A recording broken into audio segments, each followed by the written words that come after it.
Hi all, welcome to എൽസൂസ് collections. ഇന്ന് നമുക്കൊരു വഴുതനങ്ങ വറുത്തരച്ച കറി ഉണ്ടാക്കാം. ആദ്യം ഞാൻ പാൻ അടുപ്പത്ത് വെച്ച് കുറച്ച് എണ്ണ ഒഴിച്ചിട്ട് അതിലേക്ക് തേങ്ങ ഇട്ട് കൊടുക്കുന്നുണ്ട്. ഇതൊരു ചെറിയ തേങ്ങ ആയതുകൊണ്ട് ഫുൾ തേങ്ങ ഞാൻ എടുത്തിട്ടുണ്ട് കേട്ടോ.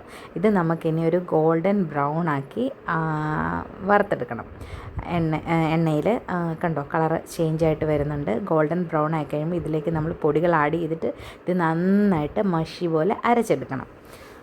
അതിലേക്ക് ഞാൻ ഉപ്പ്, ഒരു 1/4 സ്പൂൺ മഞ്ഞൾപ്പൊടി, 3 സ്പൂൺ മല്ലിപ്പൊടി, 1 സ്പൂൺ കാശ്മീരി ചില്ലി, ഇത്രയും സാധനങ്ങൾ ചേർത്ത് അതിൻ്റെ പച്ചമണം വരുന്നവരെ ഒന്ന് ഇളക്കിയിട്ട് നമുക്കിത് ആറാനായിട്ട് വെക്കാം. ആറി കഴിയുമ്പം ഇത് നന്നായിട്ട് അരച്ചെടുക്കണം കേട്ടോ.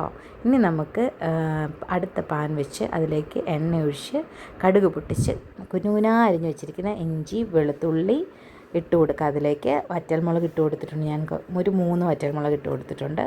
പിന്നെ കുറച്ചൊരു 1/2 സവോള അരിഞ്ഞത് അതും, പിന്നെ നമുക്ക് കുറച്ച് കറിവേപ്പിലയും കൂടെ ചേർത്ത് നന്നായിട്ട് ഇളക്കാം. നന്നായിട്ട് ഇളക്കി അതിനെ ഒന്ന് ചെറുതായിട്ടൊന്ന് വാടി കഴിയുമ്പോൾ അതിലേക്ക് നമുക്ക് 1 ഇഞ്ച് നീളത്തിൽ അരിഞ്ഞു വെച്ചിരിക്കുന്ന 2 ബ്രിഞ്ചാൾ ഇതിലേക്ക് ചേർത്ത് കൊടുക്കാം. അത് നമുക്ക് വാട്ടിയെടുക്കാം. ഞാൻ ഒന്ന് അടച്ചു വെച്ചൊന്ന് വാടിക്കഴിയുമ്പം ജസ്റ്റ് അതൊന്ന് ഫ്രൈ ചെയ്തെടുക്കുന്ന പോലെ ആക്കിയെടുക്കുകയാണ്. അതിനുശേഷം നമുക്കതിലേക്ക് കുറച്ച് വാളൻപുളി അതിൻ്റെ വെള്ളവും കൂടെ നമുക്ക് ചേർത്ത് കൊടുത്തു. ഇനി നമുക്ക് അതിലേക്ക് അരപ്പ് നമ്മൾ ആഡ് ചെയ്ത് കൊടുക്കാം. ഇനി ഞാൻ മിക്സിയുടെ ജാറിൽ കുറച്ച് വെള്ളം ഒഴിച്ചിട്ട് അതും ഒഴിച്ചിട്ടുണ്ട്.